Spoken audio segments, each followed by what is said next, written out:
on, everybody? Welcome to the latest edition of the Chicken Bucket Boys podcast. I'm your host, Paraskevas Xenophontos, alongside the legend, Brian DeGennaro. And we got a special guest this week. We got the man from Earn Your Pinstripes and the Yankee statistic legend, Brandon Kramer. How you guys doing tonight? I'm good. How are you? Good. Hanging in there, man. Still quarantining. Coronavirus being a pain in the ass every single day. So that's part of life. Be at Yankee Stadium right now. I don't even know, even if they were home. If they were, I would have been there for sure. Oh, yeah. I think we all would have been there.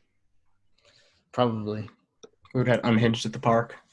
It just sucks that this was the year we all expected. We got Garrett Cole and everybody, and here we are. We're just sitting.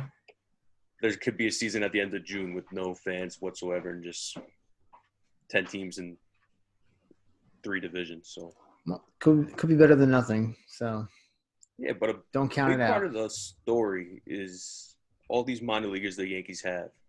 Before we even started this episode, me and Brandon were speaking, and the Yankees actually had the 6th best prospect farm in the entire baseball. So, Brandon, can you go into a little bit better? You can edit this out, Pat. Brandon, can you break down of who's the most overrated prospect and who's the most underrated, and which prospect is the best one in the farm? Well, the best one is the farm right now is Jason Dominguez. I mean, if he continues on his current projections, I mean, he hasn't played in a single game yet, but that's okay. He's like, I think 17 or 16. But if he pans out, he'll be a switch hitter, 30-30 power, 30-30, he'll probably be a 30-30 guy. He's the best. It'll be interesting to see. He's actually currently 17. He was born in 2003.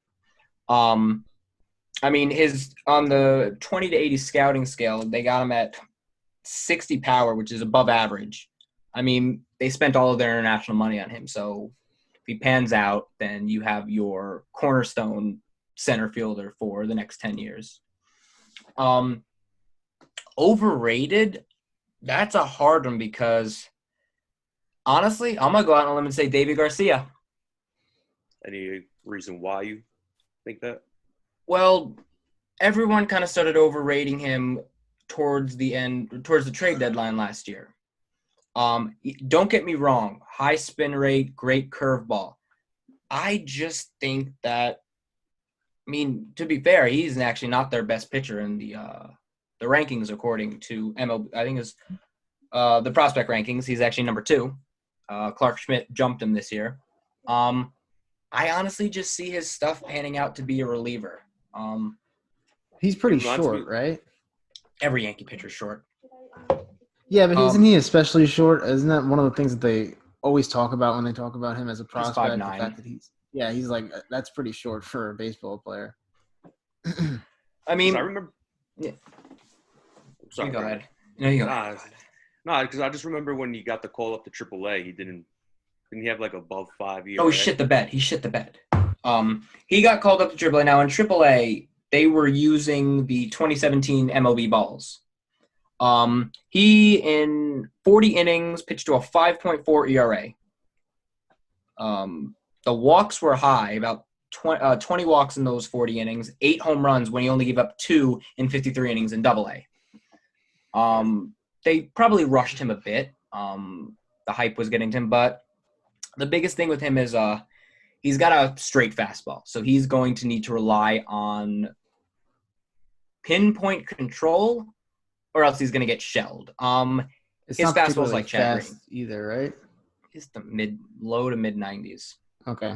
I mean, It's not going to blow you out of the water. No, what he showed in the prospects game, that was good. I mean, he was dotting the corners, but with him, it's just he needs more time.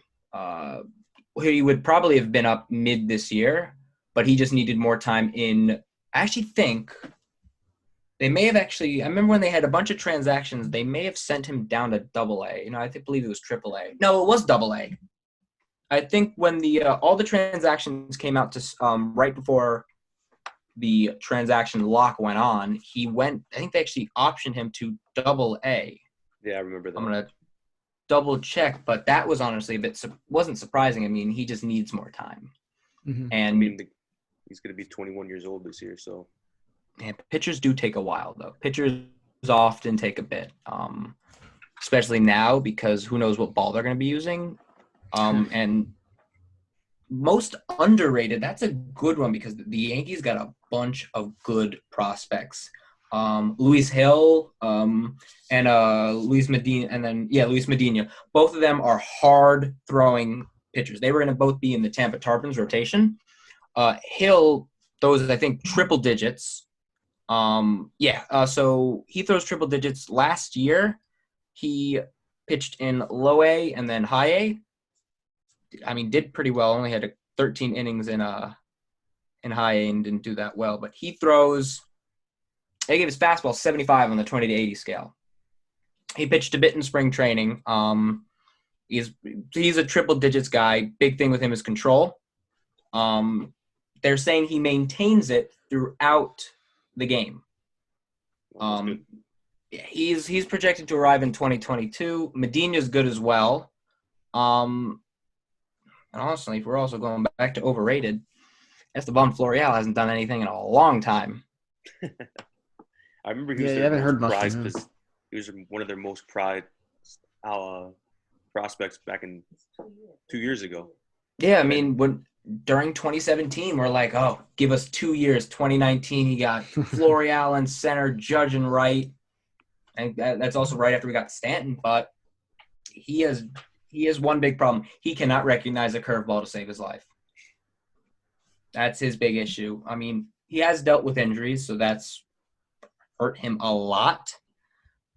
But the man's just not hitting. I mean, he needs to be hitting more than let me get the actual thing. He hit actually doesn't even show it. All of a sudden he hit below 300 on base in Tampa last year. Wow. Because I remember spring training, like he had that major injury. What did he break his ankle? Broke his wrist. He broke his wrist. Yeah, what was he sliding? I think I remember he was going to catch a ball in center field and kind of went in kind of Griffey style and broke his wrist. Yes. But he still got 70 games. I mean, they did option him at Double-A if the season was going to start.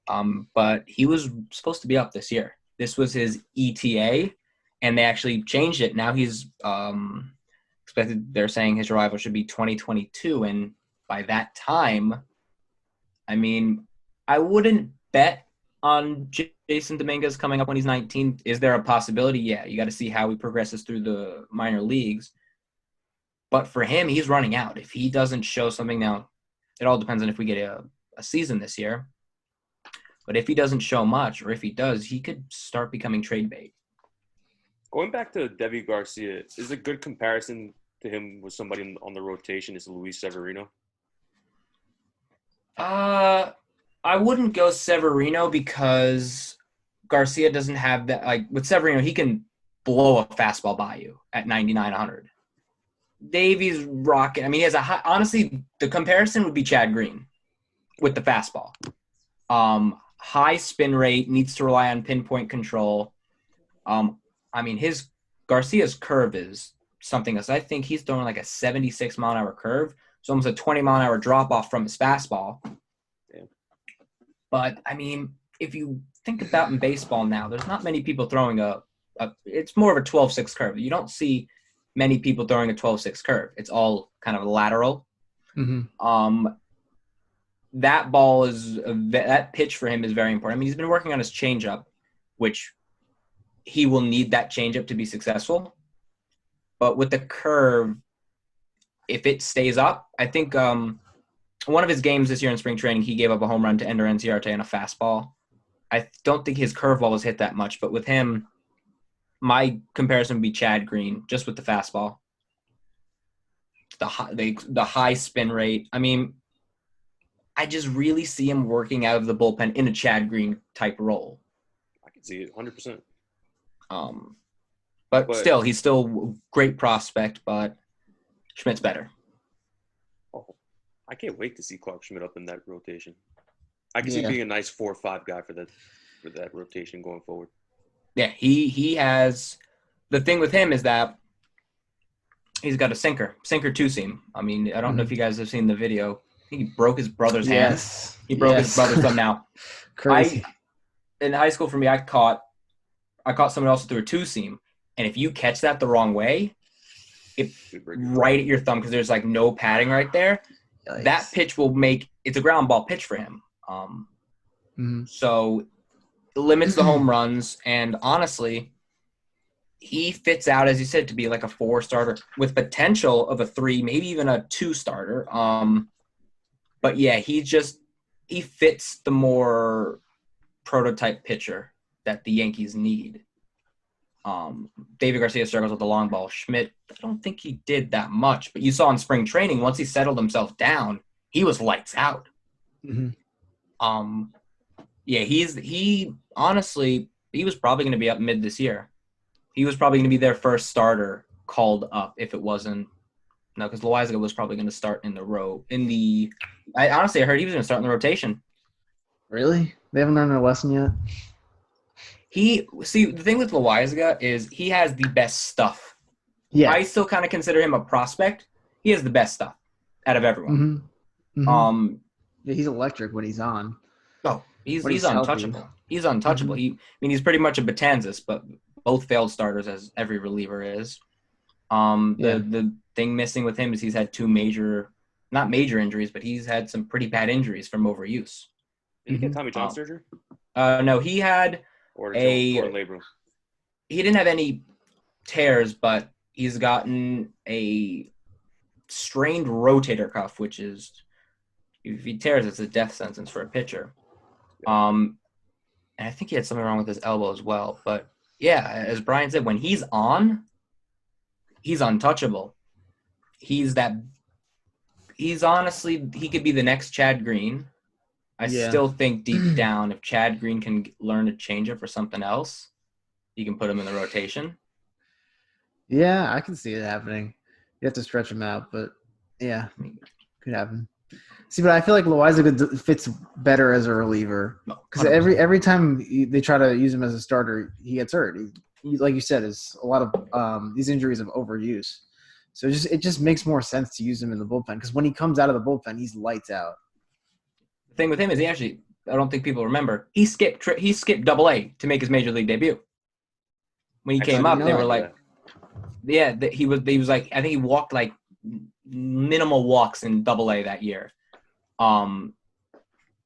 With him, it was just command.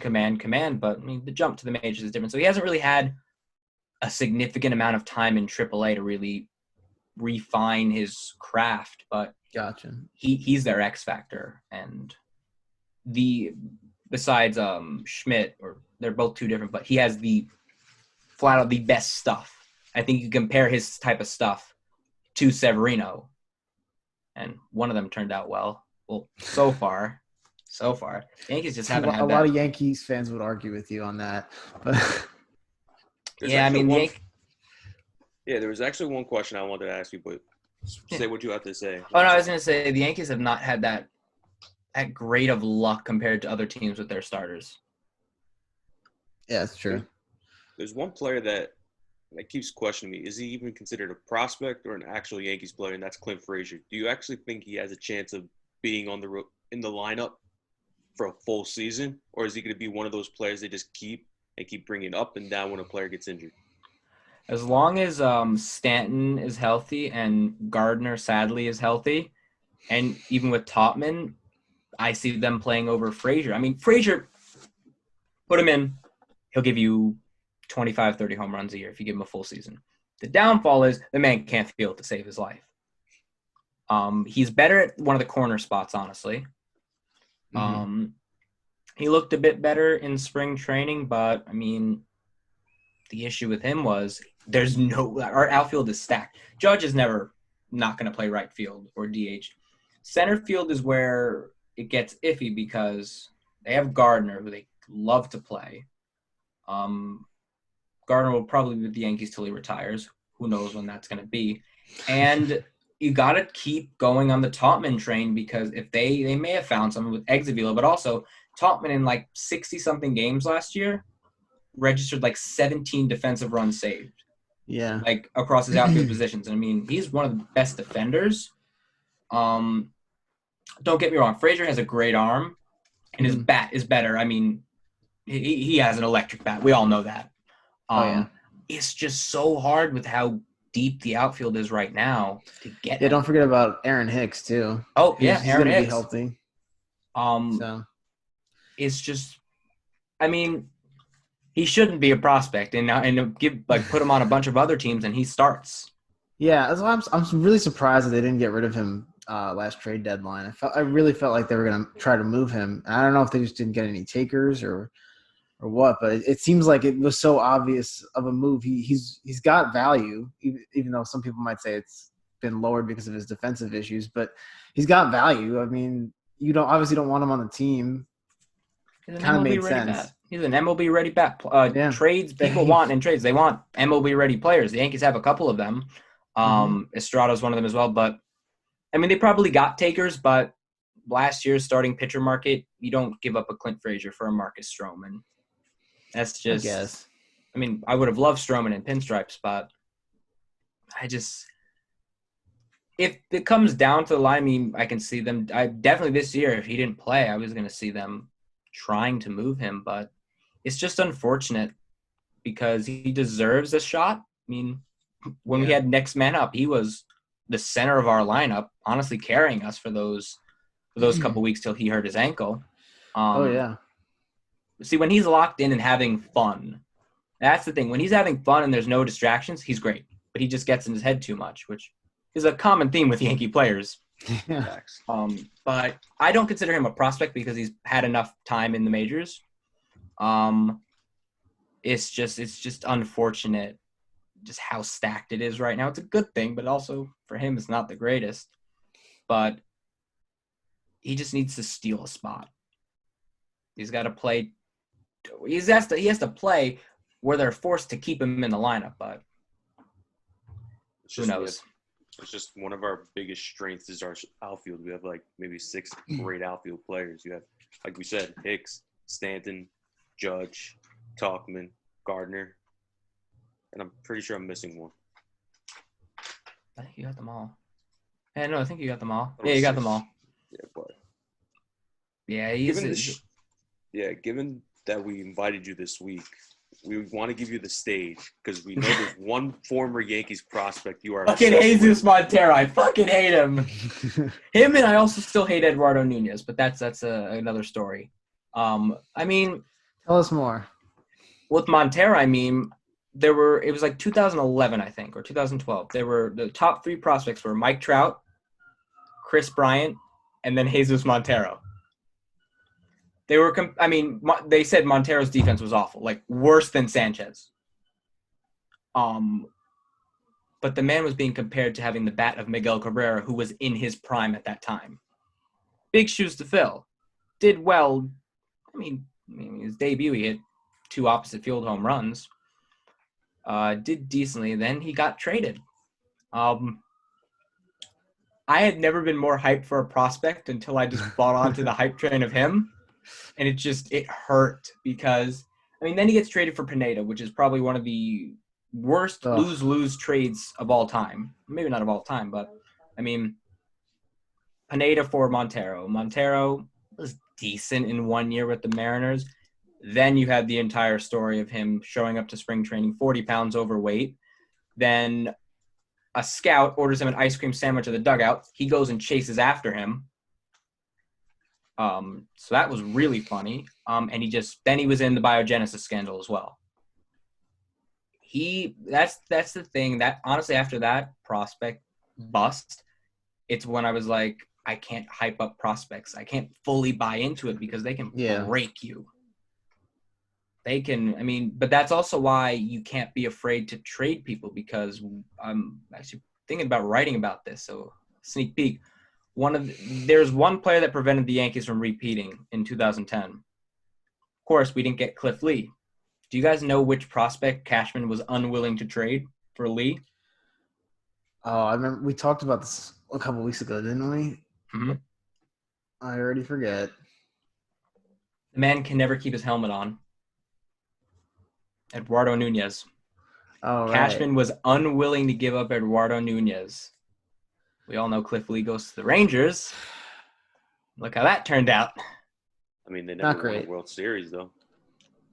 I mean, they did beat us in the playoffs, but yeah, they didn't that win Rangers it. But those Rangers teams were. I mean, they were 2 feet. I mean, but a couple years later, they were 2 feet away. If Nelson Cruz knew where the wall was from winning the World Series. And David Freese became a baseball legend. And people forget, Lance Berkman had an RBI hit for the Cardinals. That was crazy. The Yankees got him for 1 year. Didn't really do that well. He goes back to the National League, becomes an all-star again. He was something else. I've always liked him. But, I mean, up until the baby bombers, the Yankees were missing out on their prospects. I mean, Zoilo Almonte, bust. Jose Perella, he also bust. And honestly, we've always been looking for starting pitching, but if there's one thing that the Yankees have not had go well for them in terms of their prospects, besides Severino, who love him to death, but he hasn't proven himself yet. When's the last time the Yankees had a prospect come up as a starter that has actually done well or stuck with the team? I mean, the last time was it talking Rivera? about to Pettit, right? Yeah, you're going all the way back then. Because you had the big three at one time, which was Chamberlain, Ian Kennedy, and Phil Hughes. None of them really panned out. See, that's the problem that the Yankees had. Because in 2007, I was at this playoff game against the Indians. Clemens struggled. And who did they bring in relief that were lights out? It was Chamberlain and Phil Hughes. Fast forward 3 or 4 years later, you're giving those dominant relief pitchers starting positions in the rotation. And what happens when you're overusing them? They're going to lead to Tommy John surgeries and major injuries that basically ruin their career. I mean, Job almost died jumping on a trampoline with his kid. And then Joe Torre let him out loose with all those maggots and the bugs. That was crazy. I mean, with him, I actually spoke to Brian Hoke when I was asking him about innings limits for Herman in the middle of the season last season. The reason why the Yankees don't talk about that is because with Chamberlain, the issue was they were like, okay, you're going to be a starter today, but you're going to be in the bullpen tomorrow. They kept flip-flopping him. And you guys don't remember, Chamberlain was electric. Oh, he was. Like, he was disgusting. But they didn't have a role for him. They kept bringing him up and down and up and down. And they just have not handled pitchers well in a while. And that's just I mean, they're pumping out position players after position players. But then we get the issue that we have now with we talked about before with Frazier not having a spot. I mean, also, Right. Biro Estrada, he is an MLB-ready bat. Where's he going to play? You have so many spots that if you could just trade for one good pitching prospect, they'd hit. But, I mean, they got some coming up. You just got to wait because pitchers take a while. Mm-hmm. They take a long time. What year was it when the Yankees almost pulled a trade with Atlanta? They almost traded Judge. Oh, my Severino, fucking and 2014. It was Judge, Severino, Sanchez, and Ian Clarkton. And they were going to get Jason Hayward, Melvin Upton, Andrelton Simmons. Luckily they didn't pull that trigger because Thank God. That would have looked so bad. that was bad. That would have been, I mean, Hayward's been a good player, but he's never ever since he changed his swing from what he had in Atlanta, hasn't been the same. Mm-hmm. I mean, Simmons, don't get me wrong, that man can field better than anyone. But he can't hit. I can't hit safe. I mean, he can hit CC, but still and then Melvin Upton. First he was BJ Upton. Guy was a legend in Tampa. But then he went to Melvin. Then he changed back to BJ. Is it bad to compare Jason Hayward to Carl Crawford? I mean, besides the speed, I mean, when Crawford was at Tampa, he was really good. But, I mean, when Hayward came up, I don't think you guys remember, he homered off of Carlos Zambrano in his first at-bat. Love Carlos. But fun fact about Carlos Zambrano, that man, I checked the other day, hit 24 home runs in his career as a pitcher. He hit 10 one season. Wow. But, I mean, with Hayward I watched a video on it. He made one small adjustment to his swing, never was the same. But, I mean, that trade happens. The Yankees get set back 10 years. Oh, at least. We probably, honestly, Gleyber Torres wouldn't be on the team because that's before we made the trade for Chapman. If there is one thing, though, I mean, now think about the last pitching prospect I was hyped for was Caprillion. Fun fact about him, he was in the Sonny Gray trade, which I still think is it's a lose-lose for both sides because out of all the prospects they traded Fowler, who tragically almost ended his career before he took an at-bat. Caprillion hasn't pitched in 2.5 years. He pitched last year for the first time in 2 years. He's had 2 Tommy Johns, I think. Oof. Ouch. Yeah, it's common with all pitchers nowadays. If they throw hard, just expect Tommy John. But the Yankees got some guys. Give them a little bit. I mean, the rotation as it looks now, of course, you'll have Cole and Severino at the top. Give it 3 years, it's going to look really different. Hopefully for the better. I mean, my projection for like a 2023 rotation, you'll have Cole, Severino, Clark Schmidt, Jordan Montgomery, and then either Hill or Medina. Or you could have Garcia. What do you think the possibilities are? That rotation you just stated lowers down due to the fact that either they have Tanaka and Paxton combined, or it's either one or the other.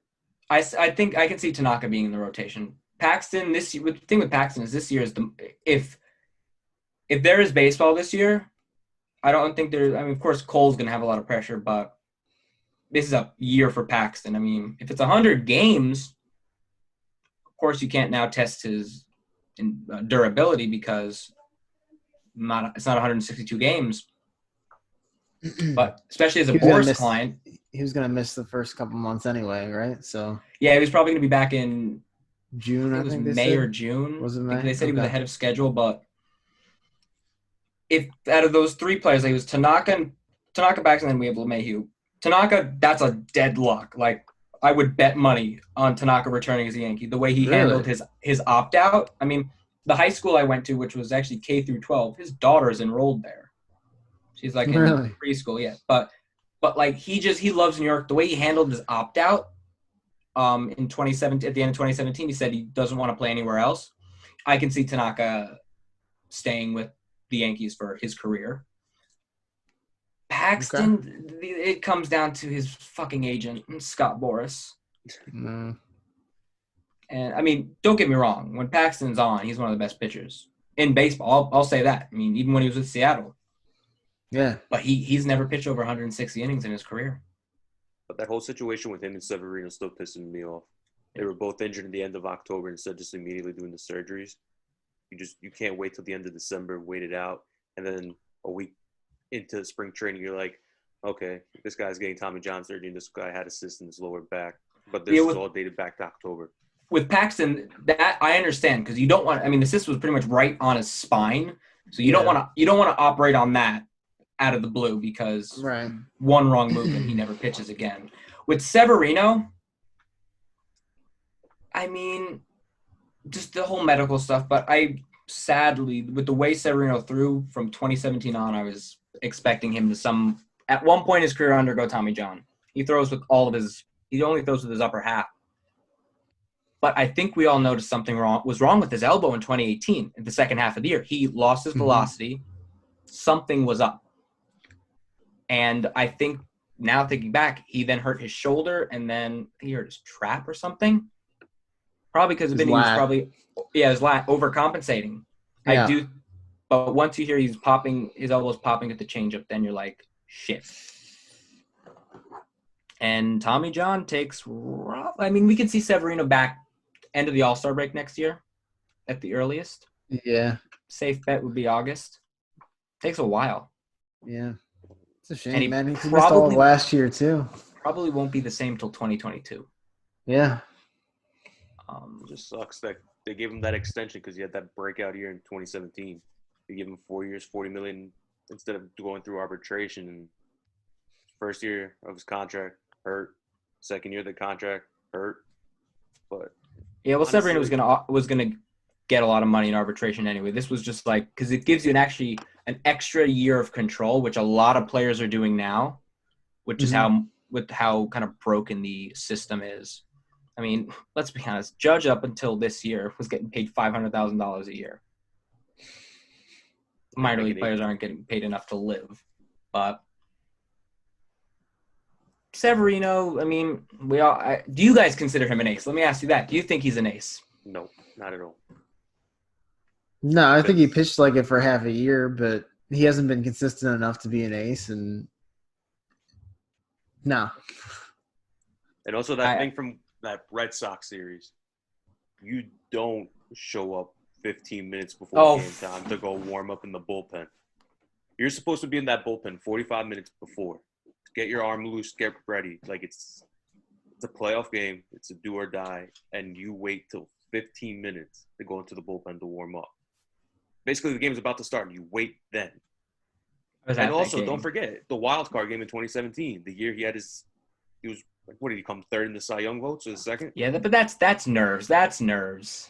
Yeah, but he didn't statistically do well the next year in the wild card game against the Athletics. I mean, he was still off. He got lucky. I'll give him that. Yeah. If it wasn't for Judge's home run in the bottom of the first inning.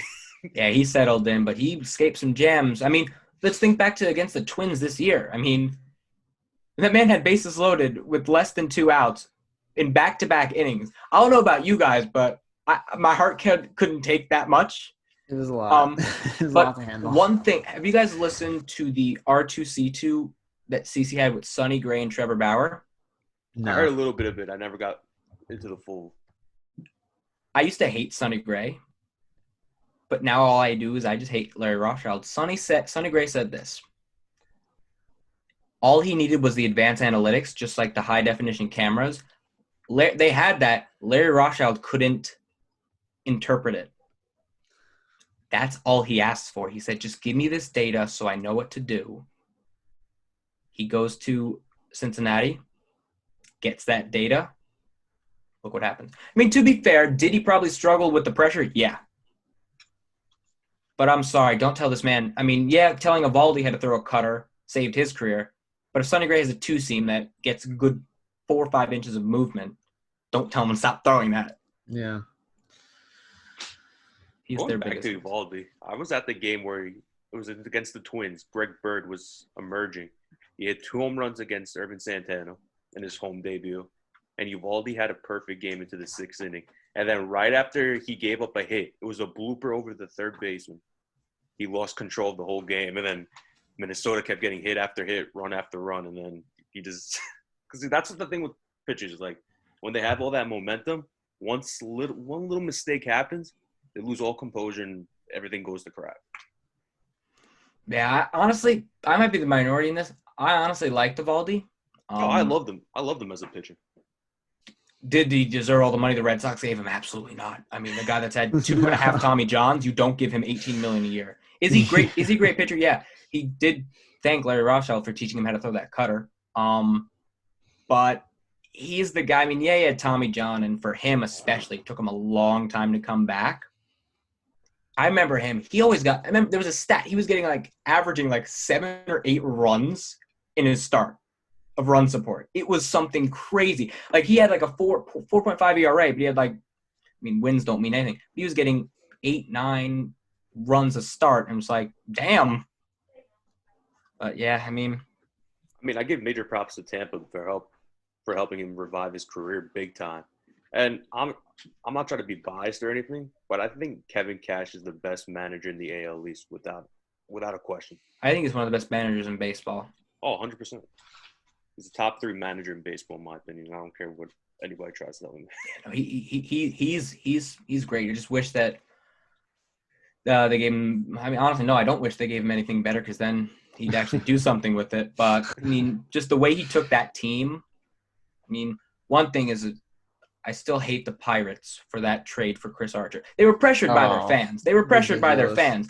But Meadows, to be fair, Meadows and Glasnow weren't doing much. But they go there and Glasnow, they found that they said just throw the fastball at the top of the zone, then throw the curveball starting there and have it drop. That was, you look back at recent trades, that's a bad one. That set the Pirates back a couple of years. See, Chris Archer could have been a true ace but his ERA was always up there. He never had the control he always wanted. He had one decent year. It was his all-star season. Then he just lost it. I don't know what it was. I remember thinking, like, oh, the Yankees should get him in 2017. I'm like, it'd be a good kind of flyer, but it never really happened. I mean, Didi rocked him in April, and he wasn't. And then he goes to Pittsburgh, and you have the whole thing with him and Dietrich.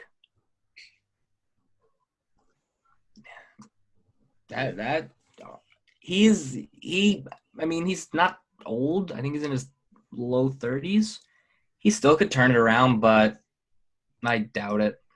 I mean, Pittsburgh is the most least favored MLB organization as of late. I mean, didn't their owner basically come out and say, I'm not going to pay any of the – Oh, yeah, didn't he? I think he did say that. He's like one of those – he's like – he could have – I think – doesn't Pittsburgh have the lowest payroll for any player? I think it's still Oakland. Let me check. I'm sure Pittsburgh is pretty low, though. Yeah, Pittsburgh's low.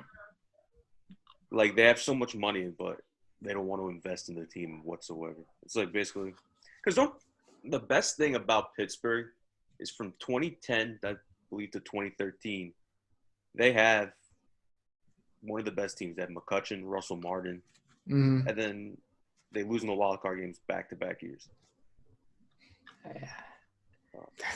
That shows you. I mean, they had some good guys coming up, but that shows you, just kind of wrap it up with prospects, is that here's the thing. This will be my closing statement.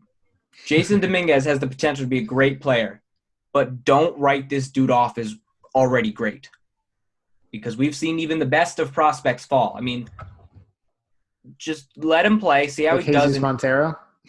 Oh, I hate him so much. I mean, that is a good case, because they, like, really, if you're comparing him to Mike Trout, Mickey Mantle, there will never be another Mike Trout, never be another Mickey Mantle. Let the kid play, and he's a kid, he's a child.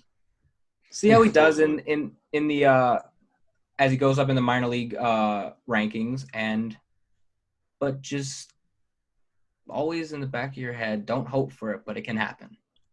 I agree. Well, that's all we have for this latest edition of the Chicken Bucket Boys podcast. Big thank you to Brandon Kramer for joining us this week. Thank you guys for having me. Xenophontos Brian DeGennaro, Brandon Kramer. Have a good night and stay safe, everybody.